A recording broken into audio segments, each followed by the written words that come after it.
We've been living in the most atypical, bizarre period in human history.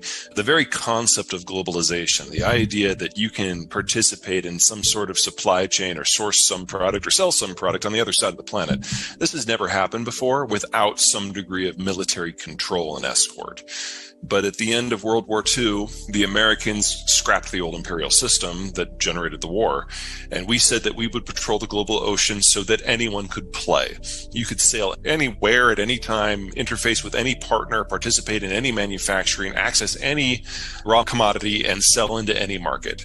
If in exchange, you would side with us against the Soviets. And that created the world that we know.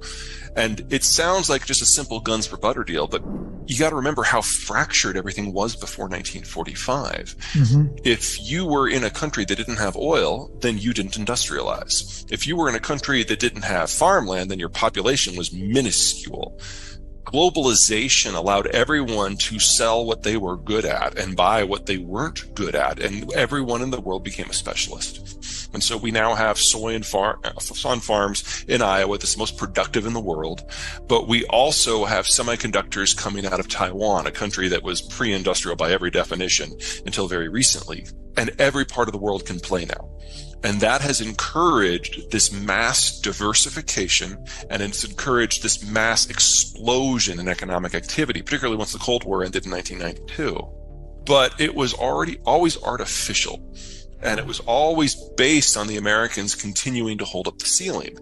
The United States has been edging away from that ever since 1992 when the Cold War ended, and we're in the final days of that right now. And that's only kind of half of it.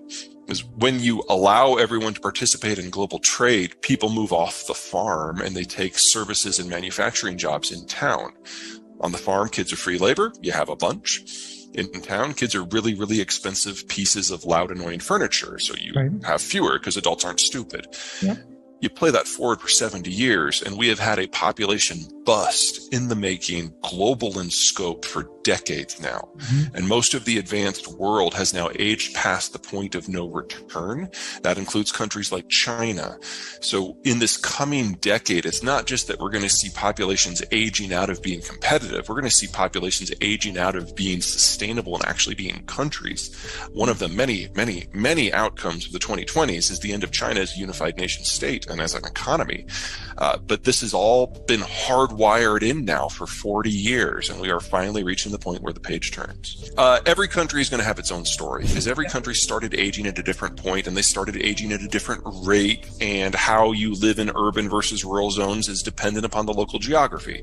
So an example on the positive side, we started industrializing in the United States 200 years ago.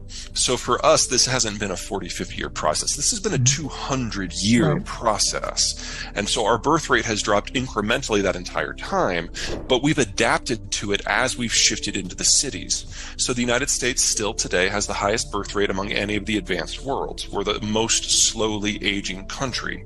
But if you go to a country like, say, China, that only started the industrialization process in about 1985, they crammed 200 years of economic advancement into 40 years.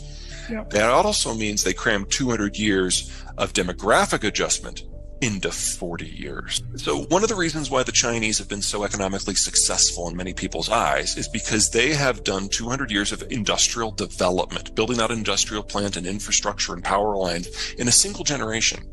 In the United States, we did that very slowly over the generations. We didn't finish even electrifying the countryside until the 1960s. Wow, and so that's amazing. For us, we were able to adapt each step of this into our cultural evolution.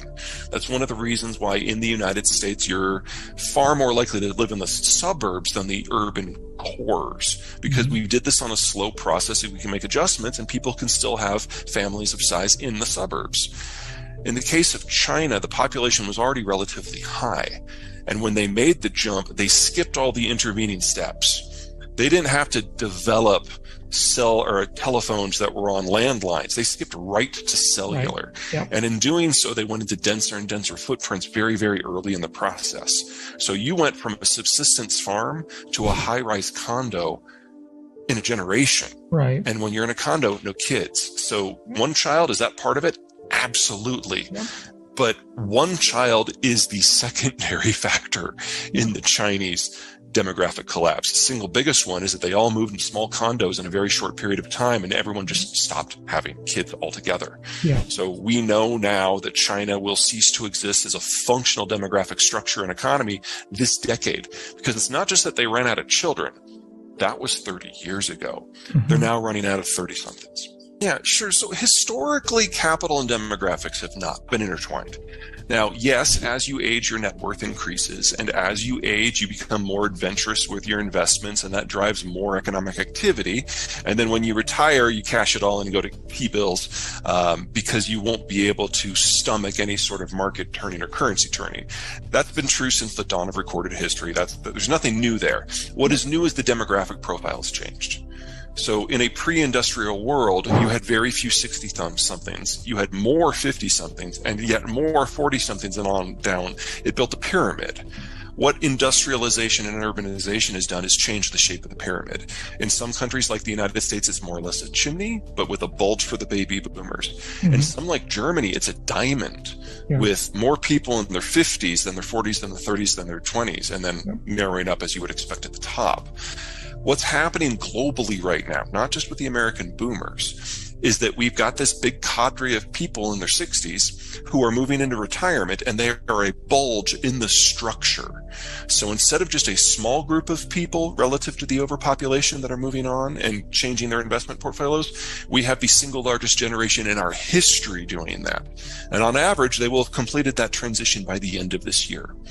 So we go from having some of the richest, most liberal, most open, most liquid capital markets we've ever known to something that's a lot closer to the opposite in less than a year. We have our largest generation going out, our smallest generation coming in. So right now, annually, that's 400,000 worker shortage. And that will increase every year until 2034 when it'll peak at 900,000. Yeah. But we're definitely entering a period of protracted and extended and increasing labor shortage. At the same time, we're entering into a period of protracted and extended and increasing capital. China's collapsing against this backdrop. So even if we decided we were fine with a completely globalized supply chain, we still need to double the size of the industrial plant in the next few years with less capital and with less labor. Well, the baby boomers are at the height of their earning experience. And as of the end of next year, this year, they won't be earning anymore. So the net inflows into the system from just normal demographic structure dry up considerably. The next generation down, Gen X, is very small. And even if we do succeed in having significant raises now in this labor inflationary environment, there aren't enough of us to generate nearly as much in total. So step one, we're losing volume. Step two, we're losing investment quality, because in the flight from risk on to risk off, the capital becomes a lot less interesting.